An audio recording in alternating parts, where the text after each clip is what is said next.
So this is our first official look at the Google Pixel 4a, as Google accidentally posted this image of the phone on its official store.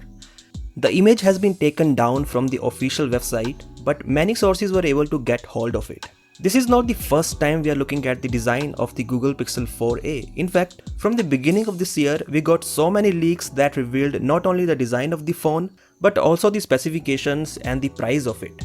But now that Google itself has given us a look at the design, it won't be a surprise if the launch takes place pretty soon. Anyways, the image posted by Google on its website shows the Pixel 4a in the black color and there is a green power button. On the back, the phone has a square camera setup design that has a single camera in it along with the LED flash. The fingerprint scanner is also on the back.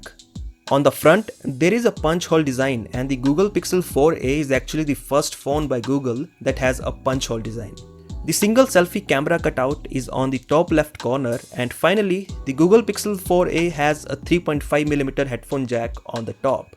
Now, since it is a budget phone from Google, it has a plastic body, and that is not a surprise since the same was the case with the Pixel 3a of last year. Talking about the specifications that we already know, Google Pixel 4a has a 5.81-inch Full HD Plus OLED screen and Qualcomm Snapdragon 730 chipset.